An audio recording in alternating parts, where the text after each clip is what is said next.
The last time I talked about Paula McLain, I didn't really think I'd be back to do another Paula McLain. I thought she was done with Ernest Hemingway's wives. But she says that she just couldn't stop herself, that she was irresistibly drawn to Gellhorn's biography, to her strength, to her independence, and so she even dreamed about Gellhorn and Hemingway, and so she says she's hopelessly drawn to the stories of women who are bold and singular, who set their own course and create their own destiny. And certainly this particular generation of women, at least for us, established some attitudes and behaviors that continue to be expanded upon today.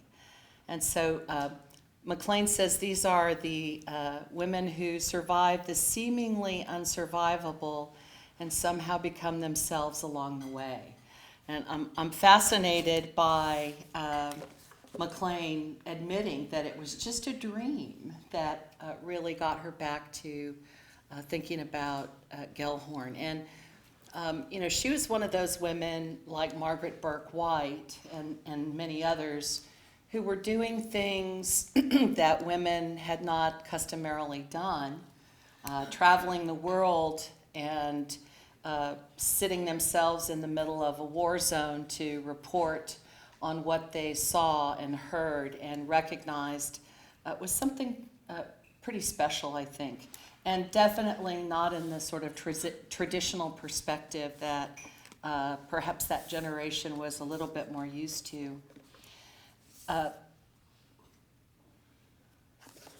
If you haven't visited McLain's website, she has a beautiful situation and a lot of photographs from Hemingway's Cuban home.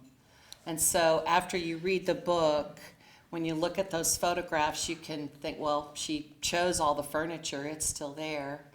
And so you begin to think about the legacy of the six-toed cats, who are also still there. And you wonder if he retained that furniture even after he remarries for additional reasons. Hemingway never really tells us, but I think Gellhorn, when she begins that last travel and begins reporting again, I think she realizes by the time she gets on the first conveyance, whatever transportation she takes first, that this is probably the last time she's going to see Hemingway as her husband. Paula McLain writes extensively, she says, trying out subject matter in magazine publications, and she does have several Town and Country magazine articles that you can access. Many of them lead up to her publication, so it might be that you get a few different photographs.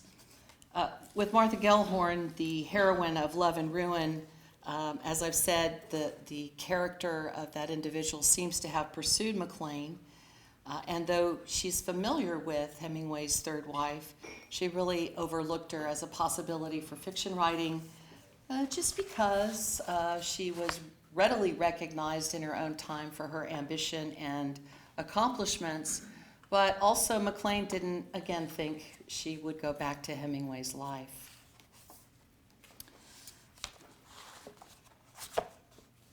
As far as Gellhorn goes, we consider her historically one of the greatest journalists and war correspondents, male or female, in history.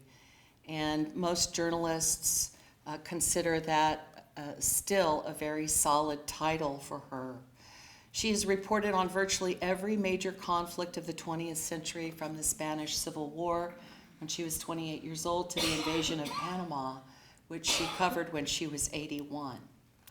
She published more than a dozen books in her lifetime, traveled to nearly 60 countries, and devoted her life speaking against oppression wherever she saw it. In bringing life to the voices of those who couldn't speak for themselves, she found her own voice and her destiny.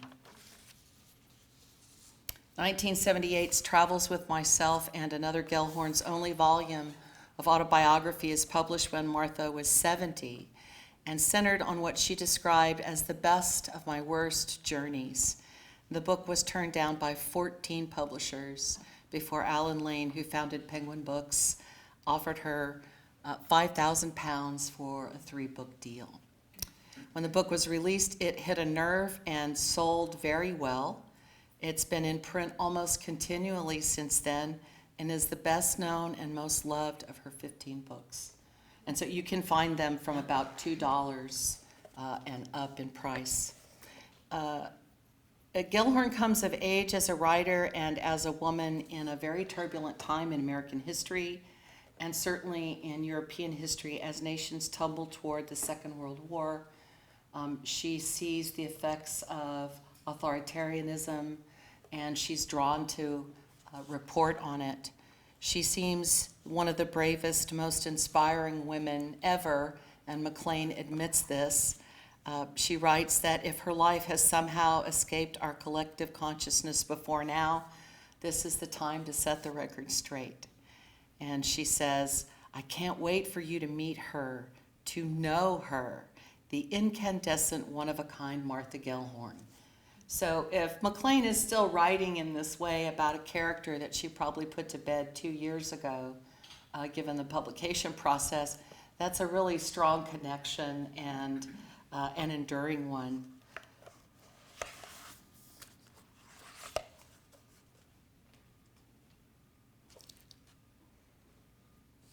It was a beautiful crusade, and though I wasn't immediately sure how I would find a role for myself, later I thought only this: it may be the luckiest and purest thing of all to see time sharpen to a single point, to feel the world rise up and shake you hard, insisting that you rise too somehow, some way, that you come awake and stretch painfully, that you change completely and irrevocably with whatever means are at your disposal into the person you were always meant to be.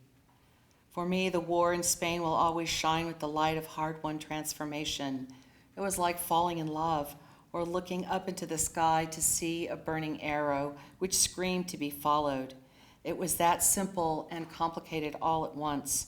And if more would be set in motion than I could possibly predict or even imagine, I was still ready to say yes.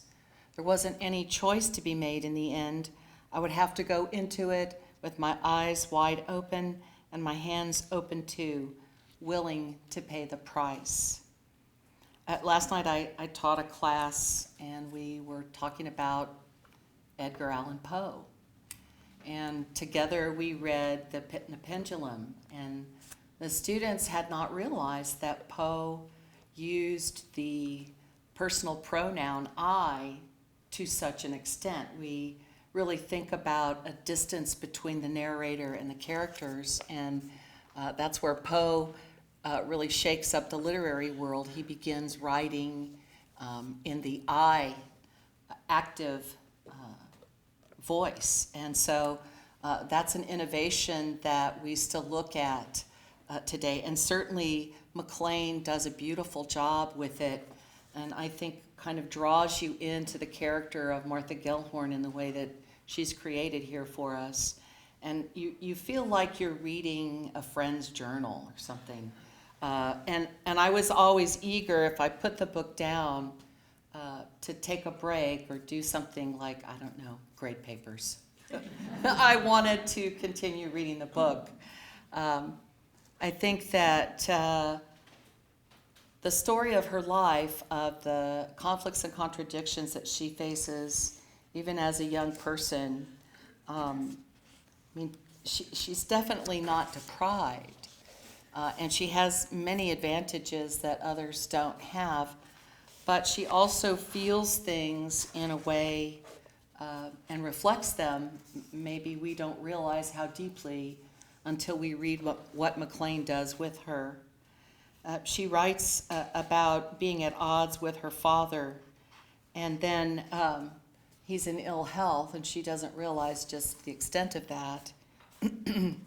And she's been angry with him because he's telling her, you should stay home and do traditional things and raise some children, and that's the last thing that she really wants to do. This is an adventurous soul, and that's where she's headed. I felt terribly small now when I remembered how angry I'd been with him, how I'd spat and seethed under his scrutiny. Maybe he'd been too hard on me, or maybe he'd only meant to help shape me, or challenge me to rise while there was still time. All I knew was that where all the rage and rebellion had been, I felt only a yawning emptiness. Somehow, my mother's words, "I keep wondering who I should be now," had attached themselves to me. I didn't know what came next or how to find it. Finally, I told my mother I was thinking of considering Europe again. "I was hoping you'd change your mind," she said. "Think of it as a work cure. Go and throw yourself into this book." She may as well have said, "Please figure out who you are and hurry." So, Martha's parents seemed to be anxious for her to settle down, and I suppose at the time, at age 28, they're kind of wondering what her plan is for herself. It's interesting how she meets her hero. We're told that Hemingway has captured her mind's eye, especially in A Farewell to Arms, that she posts a quotation above her desk in the dorm, "Nothing ever happens to the brave." And so I guess what she's saying is you have to be risky. She writes, or McLain writes, that Gellhorn is thinking, "I tried to galvanize myself to approach him somehow. He was my hero, not even 20 feet away. Nothing ever happens to the brave," I thought, pinching myself and waiting for something clever to come to me, but nothing ever seemed good enough. I swallowed hard and a little breathlessly and turned away to face my family again and my daiquiri. The drink was tart and strong with floating bits of ice. Beyond the open door, 2 seagulls harassed each other, wrestling over a black mussel shell, and Mr. Hemingway continued to ignore us, reading his mail until Skinner, chipping more ice for a second round, asked where we were from. And as we learn in the passage, he wants to talk. He wants to chat. He says, "Let me show you around while you're here." He's looking pointedly at Mother. She was still a very handsome woman. She kept herself up, as they say, and had lovely silvering hair, open blue eyes, a perfect mouth, and absolutely no vanity. Except for our recent loss at home, I'd always thought she was the most contented and well-adjusted person I'd ever known. Luck came to her often as it did now, and it was almost as if a roulette wheel had been set spinning the moment we got on the bus, or even before the black marbles spit out precisely here with a winning, effortless, inevitable click. A private tour of Key West by Ernest Hemingway? Of course, sure thing. Don't mind if we do. So, what an enchanting sort of thing. Your very favorite writer being present and being very companionable. As we find out, it's not just a companionable attitude, but a profound interest in women. And I was thinking about it earlier. He can never really be alone, and so it's an interesting observation when you finally try to figure out Hemingway. And I'm not saying I've got him figured out at all, but what motivates him, the risk, the danger, the possibility of what might be happening that he can be an eyewitness to, but also in his own life, it looks like he just has to have somebody really close by, and perhaps that's to the detriment of his wives, but certainly lends to the allure of his legend. But McLain puts him on a really firm foundation, not as a hero, but as a human being. And so, we see some of his faults, and it seems more understandable.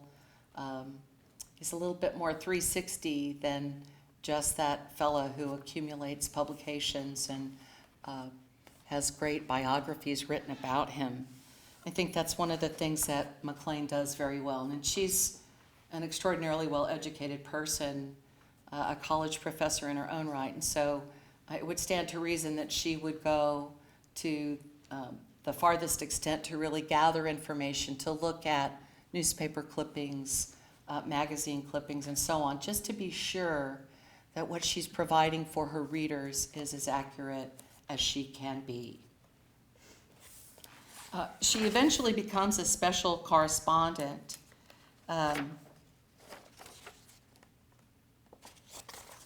Because she can't really get a regular job.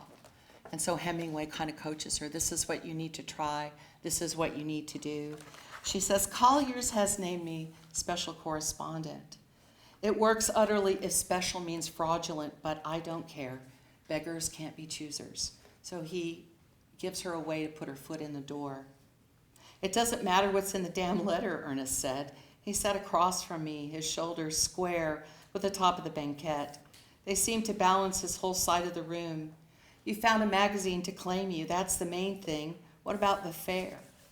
I'd stopped at Vogue a few hours ago and abased myself. I said I'd take absolutely anything, and they believed me. You're looking at the new expert on the middle-aged woman and her beauty problems. What would you know about middle age? It gets worse. There are all sorts of skin treatments, and I have to try them and write about my results. I puffed out my cheek, trying to make him laugh. But the truth is, I'd do the can through Central Park if that's what it took. So this, like other of her novels, introduces other characters from history that you can have a little bit of fun with as well. Lillian Hellman appears, and so you want to think about all the biopics about Hellman or her exquisite playwriting, and imagining those scenes of friends sitting around the table talking about what friends talk about, dining with John Dos Passos and many others. And so it is sort of a litany of the great and near great of the writers from the 30s and 40s. And so that's interesting. It makes those writers less distant, just like Gellhorn is less distant through this work. Gellhorn is a little bit worried about the married man thing. She's had relationships in the past that haven't been as successful as she would like, and some of them to her father's chagrin, and probably her mom's too, being involved with married men. We've got to end this now, I said to Ernest when we were alone in his room after dinner. This is about last night. I'm sorry, Marty. I don't know what got into me. It doesn't matter. I told myself I'd never be in this situation again. Me too. It's funny how some people never learn. I wish my conscience wasn't so sharp and that I had a terrible memory. I'd sleep a damn sight better. I'm not built for forgetting, I said. I never was. What are you built for? I'm doing my best to figure that out. He was quiet. So quiet I thought I could hear shadows tick in their corners. I wish I could marry you. I would, you know. I don't think there's another woman like you anywhere. His voice was low, and then it fell away, and the room was still again, and I almost couldn't bear it. The trouble was I'd imagined the possibility many times. I'd conjured a place for us off the map somewhere, an oasis where we'd talk about books, make love and drink sherry, and sleep in the sun. But that was a fantasy, and marriage as a thing whispered in the dark while he was married to someone else was even less than that, less than a cloud, a dream, a mirage. He belonged to Pauline, and I had never belonged to anyone. I should go, I said. Please don't run out on me. I love you, and I know you love me too. I wish I didn't. My throat felt tight with held-in tears. Love doesn't solve anything. It's not an answer. It's not some bright beacon showing us the way. It's not any of that. No, it isn't. But what else do we have? He kissed me and I couldn't breathe. Nothing, I wanted to shout at him, but that was already understood. So she does think very deeply, and as McLain has done before, she provides those sort of moments of consciousness, the internal dialogue that we all have, and shares that with us in a way, I think, revealing a good bit about Gellhorn's perspectives, her attitude toward being honest, wanting to receive employment and even accolades for all the right reasons. But as we probably all know, sometimes the only way to get started toward that is to get your foot in the door. And we have to take advantage of our friends and our family very often to begin that journey.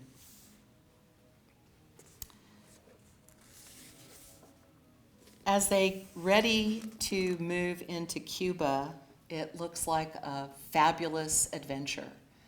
And because Cuba is wide open at the time, the possibility of living in the Caribbean, of fishing, of enjoying a more leisurely lifestyle is very appealing to the both of them. From our back terrace at the finca, we could look down onto Havana like minor gods from Olympus, the pale pink-yellow blur of it by day and the smear of twinkling lights after dark. No cars came by unless they were invited to come, and the quiet was like a dream or a spell. I had chosen the house specifically for its distance from town, but though Ernest appreciated that too, he insisted on keeping his writing room and a mailing address at the Ambos Mundos. It doesn't mean anything terrible, Rabbit, he said when I felt wounded. I have my habits, that's all. You've done a wonderful job with the place. I don't want to be anywhere else. Good, I told him, pushing away doubt as hard as I could. Neither do I. And so began the season of two writers writing under one roof. Ernest told Pauline he was staying in Cuba for the unforeseeable future and wasn't seeing any friends or guests, that he put down roots made of words. He chose our bedroom for his writing space, beginning at first light each morning at the standing desk he'd made out of a bookcase. Everything that he needed was there, well-sharpened pencils, the wooden reading board he used to hold each blank page when he was writing longhand, the typewriter he turned to when things were going particularly fast and well, and the chart he always kept of each day's word count. It was a good place for him, just before the south-facing window. I would often wait and lie still for a long time with my eyes closed, listening to the rhythm of the pencil on the page and the bees in the flowering jacaranda beyond him, dizzy with their own industry. When I rose, I didn't stop to speak to him, and he didn't speak to me, something we agreed was important for mornings and for writing. I would pad downstairs to have coffee at my own desk, with bright sun flaring over the smooth tile floor and onto the golden wood of the new bookcase. We had hired 2 young boys from the village, Fico to cook and Renee to manage the house. One or the other would leave a tray for me with a poached egg and toast and small rounded pots of butter and fig jam. I would eat and feel warm as a cat, knowing that hours and hours stretched out in front of me. And her instinct, while Hemingway is writing, is to write about the experiences that are fresh and new to her, still in memory, so that she can develop her books just as Hemingway is developing new stories and books. I'm laughing every time I read the book because they're calling each other Rabbit, and like reading a Hemingway story, Hemingway leaves out a lot of he said, she said. So when you read a conversation in Hemingway's work, you got to figure out who it is. Well, in this book, you have to figure out which rabbit is talking to which rabbit. And sometimes you can't keep track of the female lines and the male lines because that rabbit continues to merge them.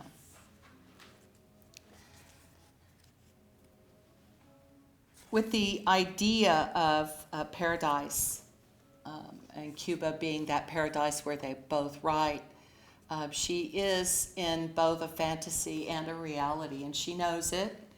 And so it appears that she just kind of juggles those ideas and tries not to think too hard on them, because, of course, the world is changing. And from her vantage point, she's recognized that the Nazis are signing a pact of steel with Italy, binding Berlin and Rome together. Hitler and Mussolini in an alliance that could only mean more senseless death.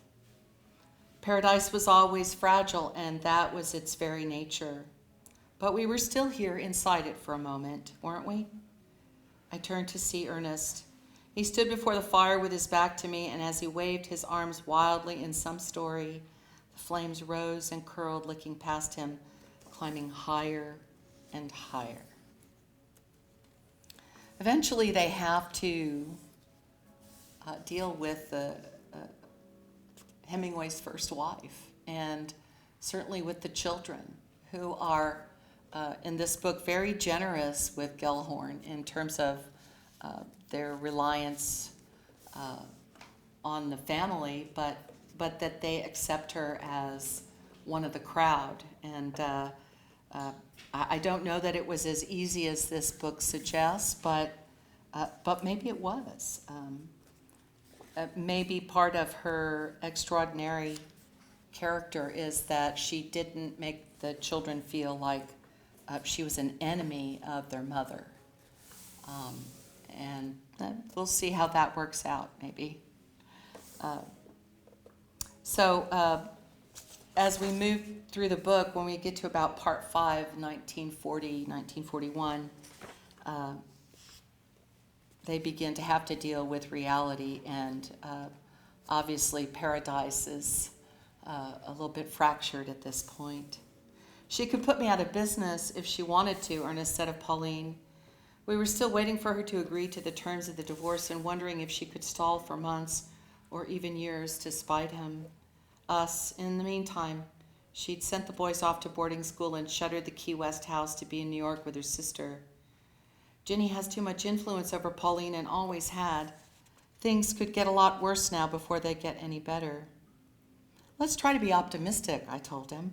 Maybe she'll want to move on for her own reasons. She's still a young woman. There's still plenty of life left. Maybe, he said, sounding unconvinced.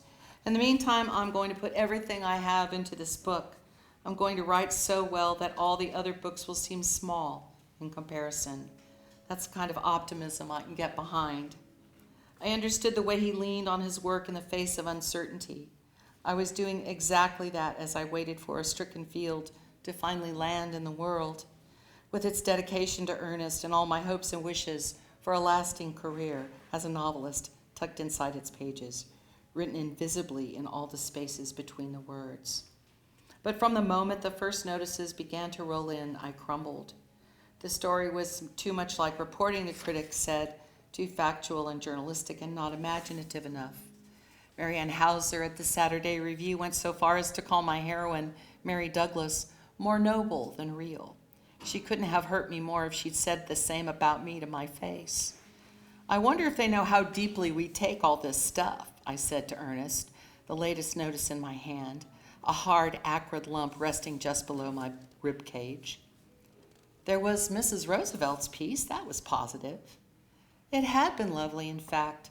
She'd praised the book in her My Day column, calling it a masterpiece as a vivid picture. But against the sea of mostly negative commentary, I couldn't trust her. She's just being loyal. You should let me read them for you, he finally suggested. You'll make yourself ill this way, or worse, you'll start believing what they say. That would be cowardly, wouldn't it? Not to even look? Nonsense. It's self-preservation. What's the use of having two writers under one roof if we can't look out for each other? I gave in and actually stopped reading them until Time magazine arrived in a thick bundle from the mailboat, like a very quiet bomb made all of words. They'd given me a splashy feature, half a page, but it wasn't about the book at all. It was gossip, a biting piece about me and my great and good friend Ernest Hemingway. The photograph they'd used of me was far too large and vampish. I wore a deep red lipstick and sported a fashionable haircut, all of which worked to underline the journalist's remarks. My face was too beautiful for a writer, he said. My long legs too distracting. It was a goddamn expose. When I showed Ernest, he threw the magazine end over end to the other side of the dining room. These people are disgusting. They have no idea the trouble they're going to cause me and the boys too. And so McLain tells us in a very direct way that Hemingway worries first about his own reputation. And McLain notes this is the first time that there's been a solid report of their romance. And so, of course, I'm sure this is very difficult for him, although it is the reality. It's also the first time that a divorce is mentioned, and that generates some anxiety for both of the writers. McLain notes that the magazine also steals her credibility and reduces Gellhorn to Ernest's concubine. And that's generally not what women want when they're out on their own trying to establish a professional career.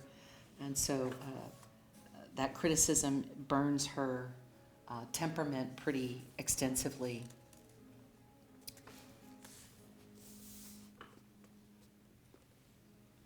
It's hard to, until she actually separates and moves into more traveling and more writing, it's hard to separate the two of them when they're in accord. It seems a well-oiled kind of machine. When there is discord, when he's anxious for any reason, it becomes more and more difficult for her to anticipate what his needs are, if he's changed a perspective, if she has to worry about the mood that he brings home with him.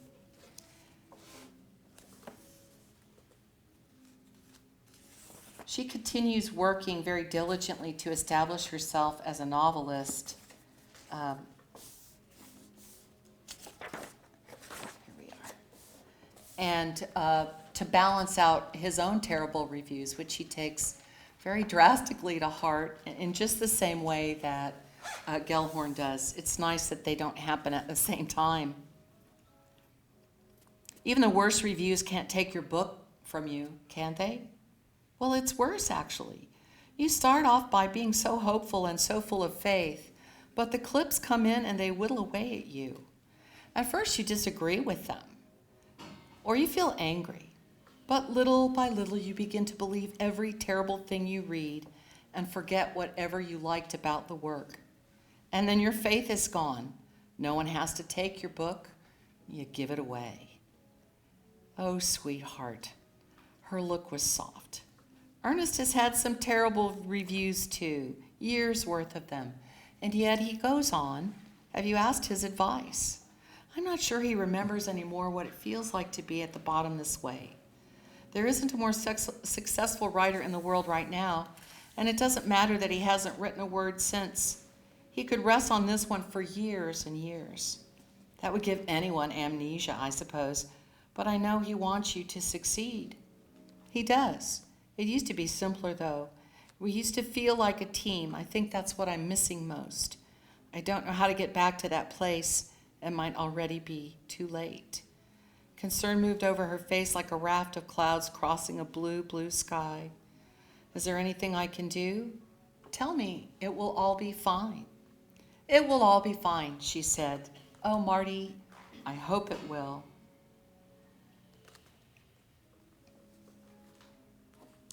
Everyone thought they knew what would fix him. Max wanted another big novel immediately if possible. Esquire wanted a long article about the West and the American male of the species. They were willing to pay prettily for it, too. Every time he turned around now, someone was throwing money at him in great stinking handfuls, when all he really wanted to do was fish Silver Creek all day and have his wife nearby to talk in the morning and at night. His wife by his side. Was that really too much to ask?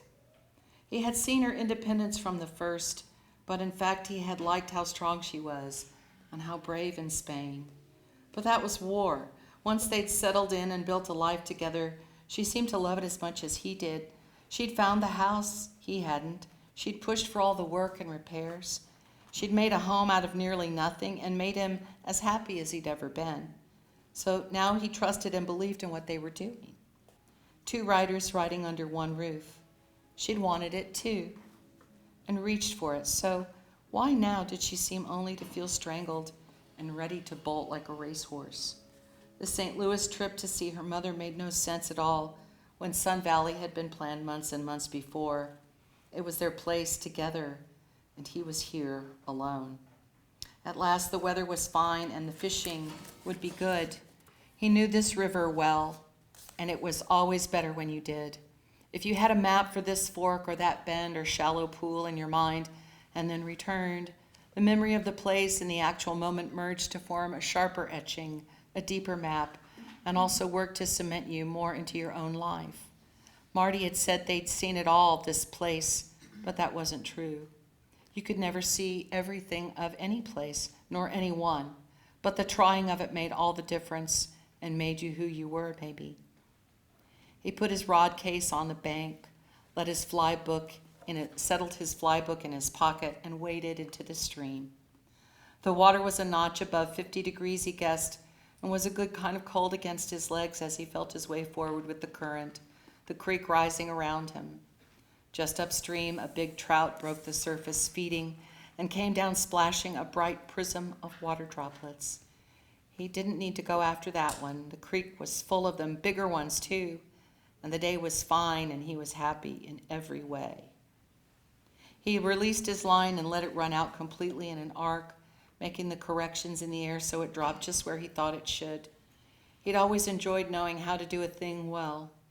The cold pressed and eddied against his legs, and the smooth river stones shifted under his planted feet.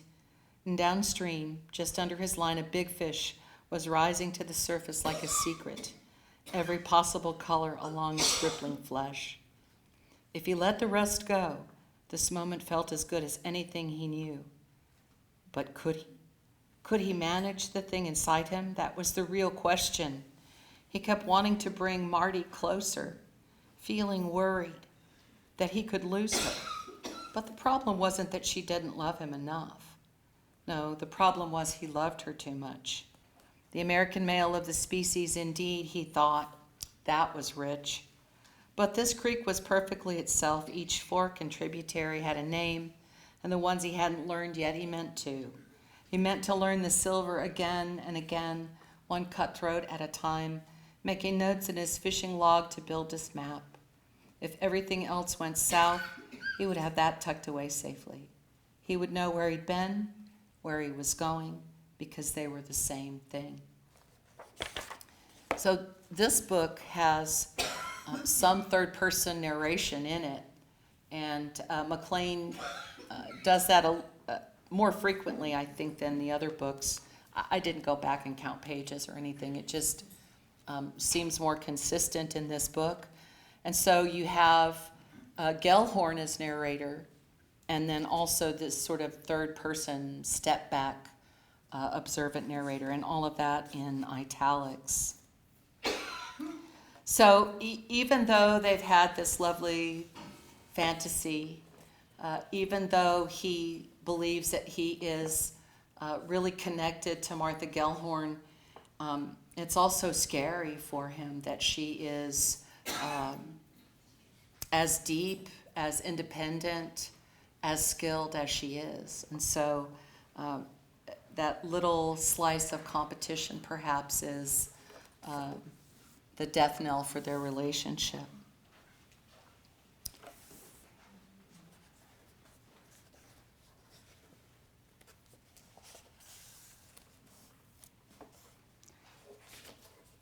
I think the other thing I appreciate about Gellhorn is that when she commits to something, she commits to it, and she tries to follow it all the way through as far as it needs to go. But with a relationship, things are a little different. That's not like work or producing art. It's a quite different dynamic because it's not just the one person dealing with it. It's two people, and obviously brains work differently, as you know. Sometimes we don't see eye to eye. I was saying earlier that my brother had texted me about meeting him for dinner later in the month, and then he texted me again and said, okay, I have not listened to my wife properly. Apparently, I have not been able to master that in 41 years. But the date that we can actually go to dinner with you is the 23rd of October. So, and I think that all the time, we should be much better at communicating by now. And we're really pretty good at it. It's just when he's in that room down the hallway and I'm over there in the kitchen with the water on, I'm not quite sure what he said.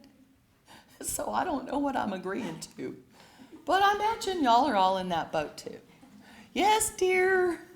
Works for all of us. And Gellhorn tries to maintain a very even keel until she sees that it's just not happening. And they both see it.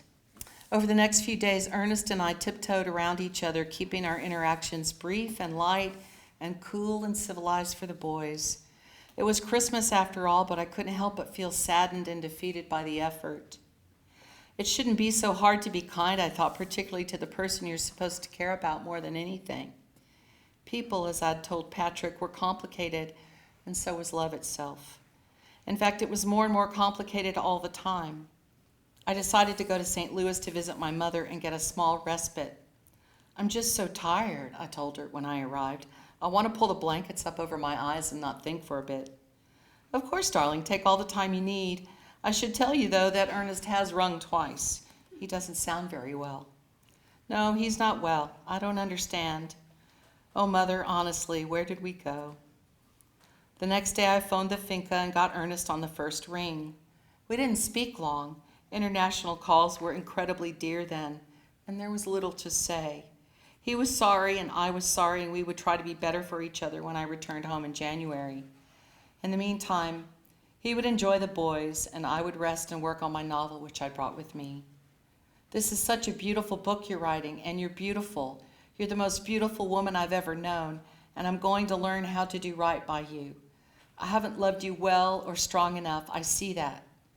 And I haven't loved you well enough either, Rabbit. We can both do better. We have to.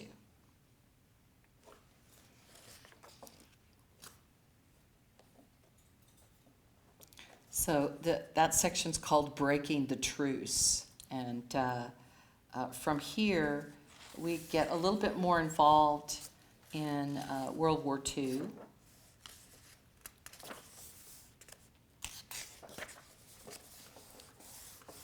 My niece is very curious about Hemingway. She's in her 30s, and she thinks, did Grandpa have some Hemingway books that I need to read that maybe he's written in the margins? And he did read Hemingway, but he didn't write too much in the margins, I think, because so much of the war story material reminded him of what he'd been through. And he was very reticent to describe those things to us. My brother and I, going through all these family albums and whatnot, finally found the information that tells us why he has had double oak leaf clusters. And it's a story that he didn't really tell any of us, but they had a problem with an engine. And until it quit windmilling, they were really scared that they were just going to go down somewhere in the Pacific. So what they did was throw everything out of the plane that they could get rid of. They dropped all their ordnance. They were taking their chairs out of the plane. They sat on boxes. They threw everything out that weighed anything. And about the time they got everything thrown out, then the engine that was windmilling quit working altogether, which allowed them to balance out the plane and get back where they needed to go. And when you read about your dad's life and his contributions to the Army Air Corps, and he has all these medals that he won't talk about, sometimes you have to wait to find out what that refers to. And I know he tried to protect us. He didn't want us to think about all the danger, all the risk. He told me once that he flunked out of Jimmy Doolittle's flight school. He thought that was a good thing. He was 3 seconds too slow. He said, I think that's why you're here. So he told us, but he didn't tell us. And so my niece is hoping, that Grandpa's books are going to crack the Hemingway code. And I'm so sorry, he's just got some napkins kind of stuck in the book at the passages that he would read and reread.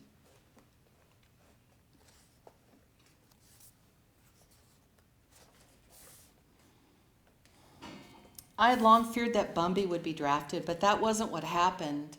He enlisted, breaking my heart and his mother's, no doubt. Ernest swore he had no fear for Bum and that he was proud of him, but I couldn't see how when he could be taken just like that, and his courage with him and his fine heart. Try not to worry so much, Ernest told me. Nothing will happen to him at Fort Riley, and by the time he goes over, the worst will have come and gone already. I hope to God you're right, I said, and wrote to Bum in his officer's training facility in Kansas, telling him I was sending 2 angels to watch over him, one for each of his beautiful shoulders. He might not feel them all, for they were very light-footed angels, but they would be with him always and bring him home.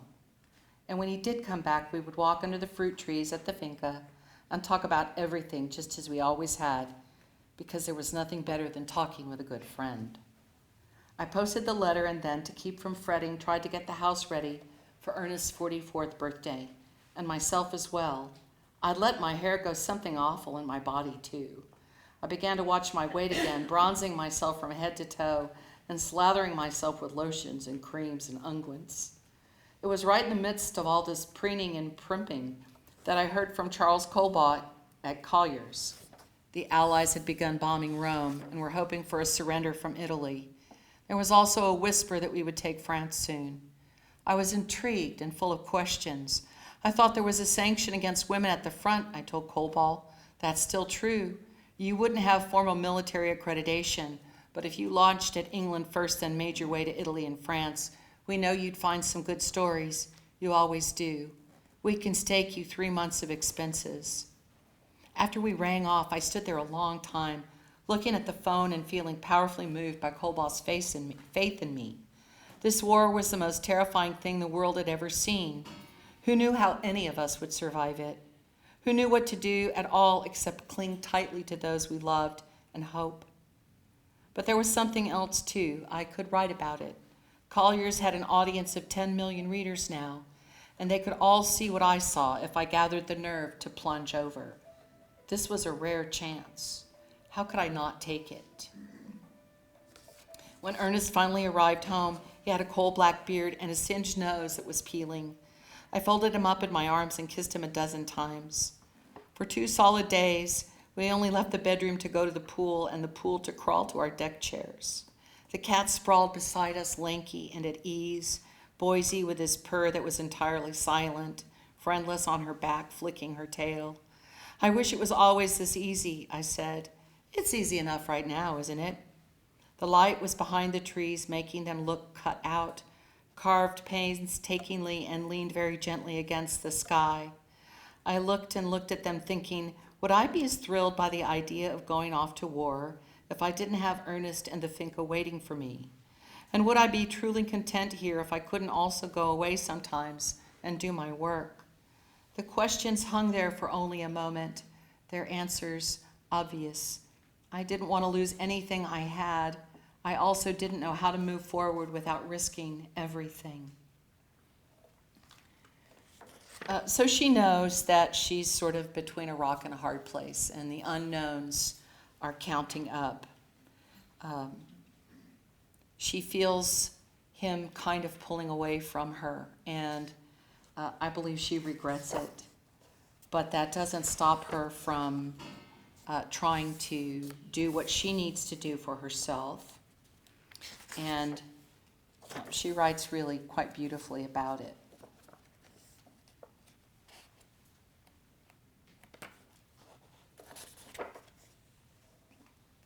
Ernest always said there was a season for everything, a season to love and be loved, to work and rest your bones and your spirit, to dream and to doubt, to fear and to fly.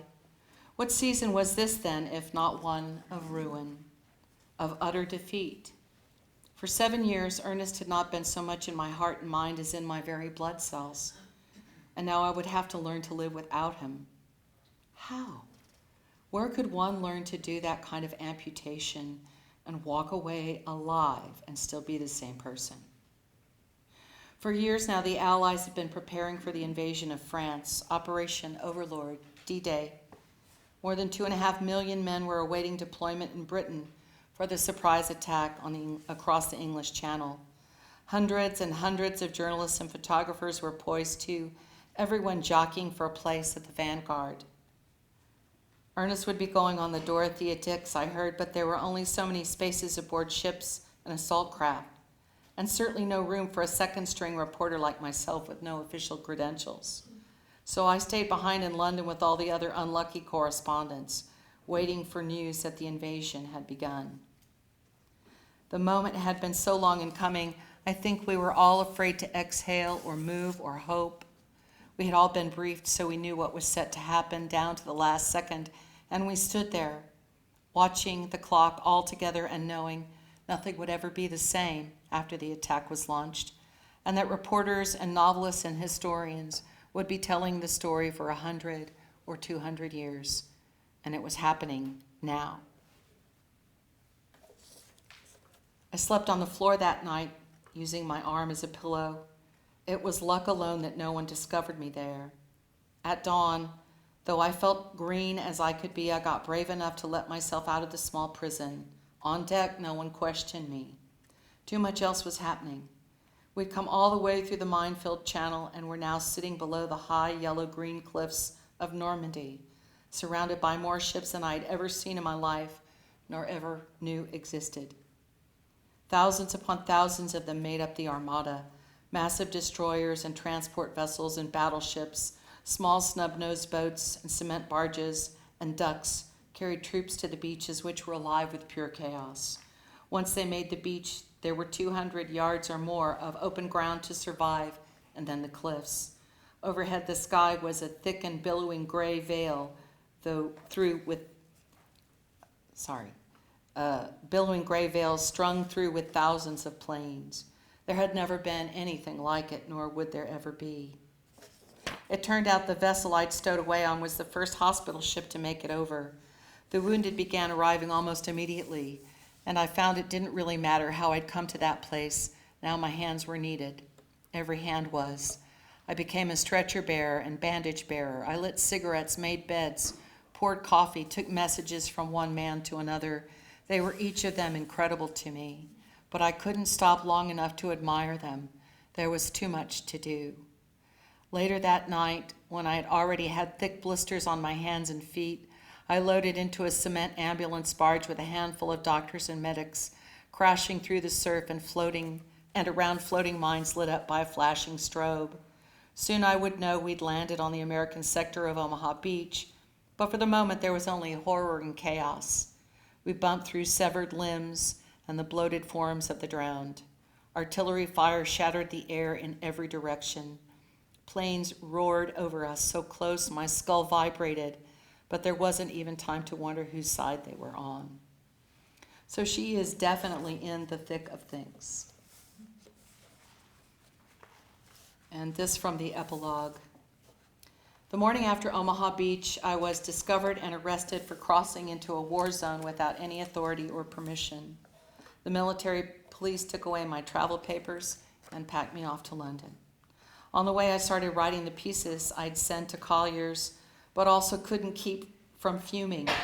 I'd been a war correspondent for 7 years in Spain and China, Finland and Italy and Czechoslovakia. I was as qualified as nearly anyone, and now I couldn't do my work or even stay in Europe unless I went AWOL, but I would stay somehow. I had to. What other choice was there? When the latest issue of Collier's found me finally, it was something to see my name and Ernest's on the masthead as invasion correspondents, side by side. They'd publish my D-Day story and would go on printing what I sent. I knew if I could find a way to get it through. D-Day had been the beginning of the end, and now we'd come to the middle, and there was so much tragedy to see. For 7 years, I'd known exactly who I was and what mattered. Now I had nothing. No husband, no home, no idea what to cling to, and no future at all but this one broken as it was. Ernest would return home to Cuba soon. Of course he would, and he would take Mary Welsh with him. I imagined her sweeping through my house as if she were turning over a nest, one I'd made with great care, with my own hands and heart, for Ernest and me. She would empty my office, rename the cats, pluck the blossoms from my sabia tree, and put them in a brand new vase. She would go room to room erasing me, and she wouldn't stop until there wasn't a trace or wisp anywhere. Ill and strange and hollow, I stayed in Europe, going to Belgium and Norway, and then to London, and finally to Germany, where the Allied troops had just discovered Bergen-Belsen. All through the summer and fall, I'd been hearing whispers about the concentration camps, but couldn't believe any such thing might exist. Then I met a Frenchman, a refugee who'd managed to escape from Treblinka and had witnessed thousands being gassed. He told me everything, how he'd smelled bodies burning in incinerators and had seen the dignified and incredibly brave faces of those marching into the death chambers. As he spoke, I shook with rage and disgust, and I knew I would never again feel the same about the world. For 12 years, hundreds and hundreds of thousands had suffered unspeakably, had been degraded and tortured and murdered, and worse, while the Allies had waited, hiding their eyes and deluding themselves that it would all be over soon. There could be no words for this sort of evil and horror, but I would have to find them. That would be a kind of revenge, however inadequate. I left Dachau for Belsen and then returned to Paris I barely recognized. It was VE Day and every church was tolling its bells. The streets swarmed with people cheering, kissing, weeping, pouring wine down their shirt fronts.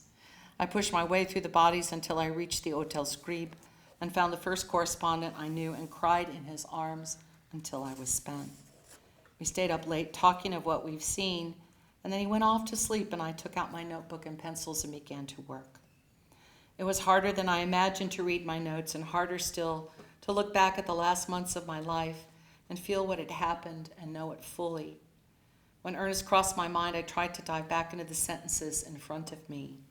And when I thought of all the things I'd lost, the boys, my desk and the sunlight, the finca, happiness, and the dream of happiness, I knew I had to find some way to sever myself from all of it, everything, even if I had to break my own heart to do it. At least I'll get my name back, I thought, grasping at straws. And I found I felt a little stronger. Outside, the cheering went on, and the dancing, and the terrible bells. I felt separate from all of it, and past all hope. But this was something solid and mine, a very small place to begin, and all I knew to do. Gellhorn. It was what I had now. I would take it. McLain writes that spanning better than 60 years, Gellhorn's particular brand of journalism and nerve was as rare as radium. Fear seemed to activate rather than suppress her, and it taught her courage in the face of injustice instead of despair. Sharpened by rage and wielded in the service of others, her voice became a sword. Shunning both sentimentality and all that objectivity crap, she wrote vividly, with the fire and indignation, trying to shake the larger world awake to the truth of mutuality, that what affects one affects us all. Whatever mistakes might appear, McLain writes, I hope that I have reflected Gellhorn through empathy and admiration. There was no other in Martha Gellhorn's world, and there was no later. Only us, only now. So if you have some questions or you'd like to talk about some things, I'd be happy to do that with you as well.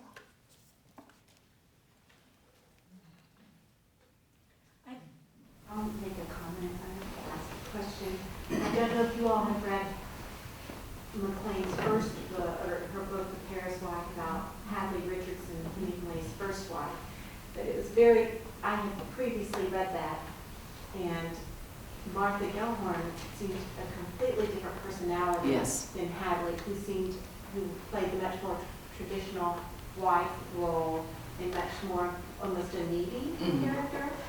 So I thought it was interesting reading about her and how Pauline, the second wife, sort of moved in on that marriage And then in this book, it was interesting to read about how Gellhorn moved in on Pauline and how she was such a completely different character. Very strong, very independent, and definitely had a mind of her own. It amazes me that she's covering the invasion of Panama at age 81. And that doesn't amaze me about journalists today. But, by the time you're 81, you've kind of earned a little comfort. And so, I keep thinking about her desire to go and cover, and that extraordinary draw of, what kind of information can I gather and share. And, if you look at her life, she eventually adopts a child.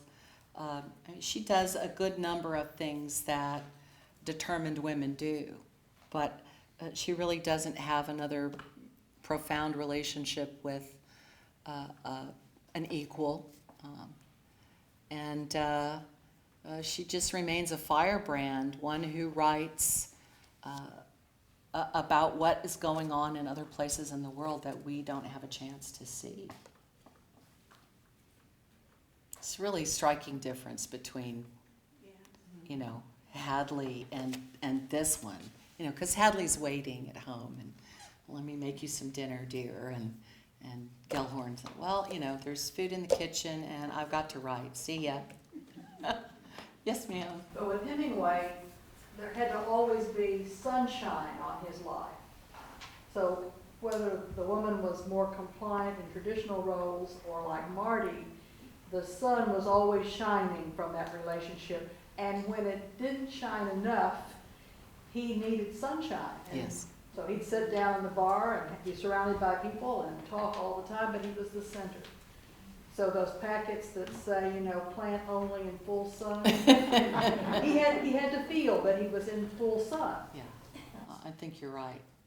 And a part of the now, that I think is really essential to him.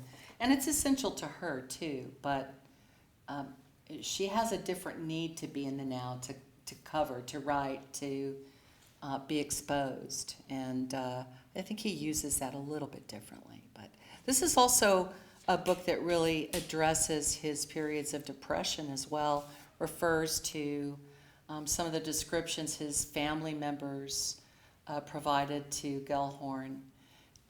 And, we don't really understand it in his time, but it looks like he has, these periods of depression that are not unlike maybe a little mental disorder that we deal with very differently today, bipolar disorder. And, that it just takes so much to get him out of that vein. And he manages to do it with physicality, going outdoors, fishing, going swimming, getting in the boat, staying in the sunshine, literally, which also boosts the chemicals in your body and make you feel better. So, yeah. And they were both continually under the influence of alcohol. Oh, no. I mean, it was just like the juice of life. They kept them going for her smoking. There was one section I just was ticking off, how many drinks that they're talking about. How brilliance could show through being so sedated a good deal of the time. Well, I guess you build not an immunity, but a resistance. A way to function under it. I don't know. Because I always feel like if I have a couple of margaritas, that's just too silly. I need to slow down. But, that's also a period of time where drinking was, the 3-martini lunch was predominant. That was something my dad just was really uncomfortable with when he got back from the war. I think it made him uncomfortable to come home to his children that way.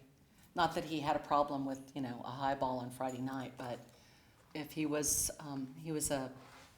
he worked for Solvental for some time, and when he was out making calls, selling soap and other cleaning chemicals, I think it was just de rigueur to go out and have a nice lunch, but also plenty of libations. And I remember my mom saying, you know, once we got to San Antonio, he just didn't like that feeling. He would much rather work and sweat all day long in a very physical job than to have a kind of a white-collar job where there was a lot of drinking going on. But, you know, that it makes you foggy. And I agree with you. How do they sustain their wit and their ability to use language when, you know, when they're kind of foggy? Yeah. Yes, sir. It seems that it takes the work of great literature to make us aware of the significance of the Spanish Civil War, you know, before World War II, just before. And there's various other, some years ago, there was a very interesting play that had a little bit about that, The Pride of Miss Jean Brodie.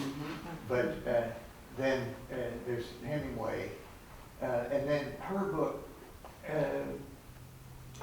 made me aware of just, you know, the really dark side of Franco, Generalissimo Franco. Yes. Because as Americans, we typically didn't understand what Picasso was driving at, for example, in his painting of Guernica, but it was a depiction of the cruel, senseless bombing, you know, of Spanish countrymen by this upstart Yes. officer that was trying to just be a ruffian and take over, you know, in Spain and murdering people and, you know, right, his own Spanish people. Yeah, the first wave of really strong, you know, socialist, Nazi-related socialist behavior. And the Cold War that was from the 50s on into the 60s made strange bedfellows of the United States and anti-communist Franco. You know, we got certain cooperations from him in the anti-communist cause. I remember when they restored the king and queen to the throne in Spain, and that there was a huge state funeral for Franco. And then after that, there was a restoration and lots of pomp and circumstance. Something was less free about it when I was in my early 20s. In the mid-60s, I was traveling in Spain with my brother Jamie, and we had a rent car, and we were driving back to Madrid from someplace, Avila or Segovia, and we were crossing some beautiful mountains, and it sort of looked like we were going through one of Hemingway's, you know, mountainside streams with the, but in this idyllic spot, all of a sudden here were some soldiers that stepped out into the road and stopped us and commandeered us to chauffeur them. You know, they just packed themselves into our little rent car. You know, we had these 4 armed soldiers telling us where to go. And I thought, don't they know we're tourists? I mean, this is not not the way you're supposed to treat tourists. You Doesn't know? matter. And it just was bizarre, you know. So. Yeah, you know, Spain is such an interesting place, and the people are very outspoken about their politics. It's very interesting that, you know, I guess I was under the impression that there was not a lot of resistance, and yet that is the key word for Spain. It's all about the resistance. And some of the passages that McLain writes are very painful to read when she confronts the deaths of children from these bombings. And, you know, I went to see Anne once in New York, so we went to the Museum of Modern Art to see Guernica. And we sat there, you know, on a big bench and just kind of looked at the painting. And then when I was fortunate enough to go back to Madrid, I saw it again in the context of what the Spanish wanted us to see, including all the photo documentaries of the different versions of the painting as it was being created by Picasso. And they put that in chronological order. So you could see the things he added and subtracted And then they had a film about how he so accurately depicted the tragedy of the Spanish people in their in a civil war. And it made the painting that much more important to look at. That, why is it a cartoon of people screaming in agony? Because we couldn't take it if it wasn't.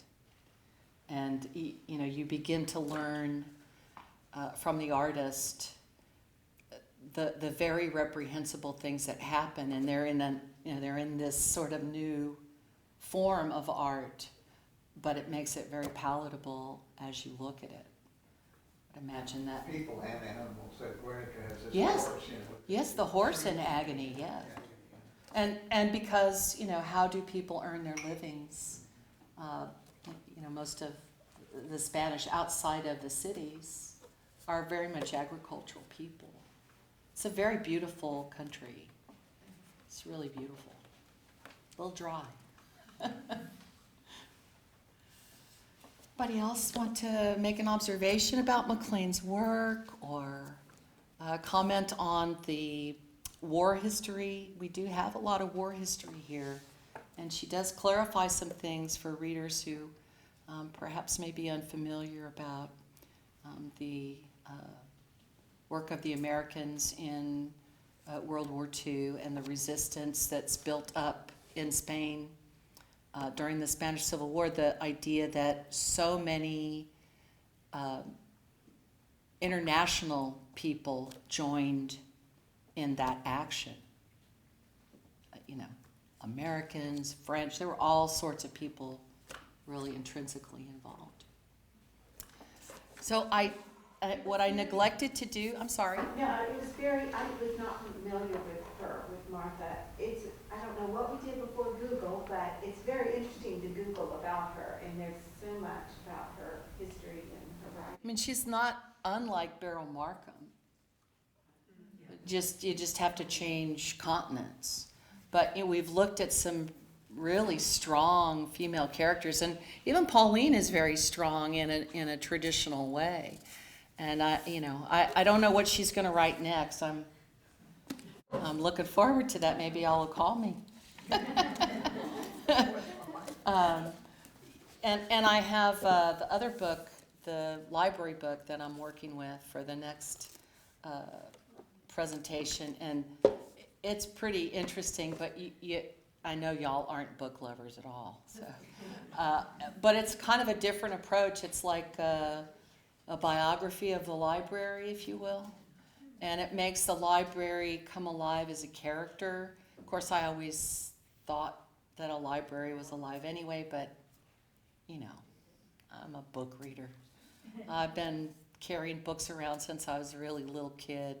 My mom believed in self-calming skills. You teach your kids self-calming skills, so when they're really out of joint, you go back to your room and you get out your favorite book and you sit down and quietly read until you feel better. And then you can come out and join us. And, I was the third one. She was pretty practiced by then. So that method has always worked. And, before I go to bed, I read. I get up in the morning, I read. I read between classes. My husband thinks I'm nuts. Can't you stop reading for a little while? Well, what do you want me to do? Let's go watch a movie. Well, I'm watching a movie about a book that I've read. Just I can't stop myself. So this is a lot of fun to read, even though you're reading some pretty painful historical perspectives. I found it very helpful in understanding Hemingway and some of the ways that he wrote and how his attitudes change in the novels a little bit. And you can kind of line that up with a chronology, what's going on in his life at the time. So it's really interesting. Thank you guys very much for your attention, and I hope we get to do this again soon.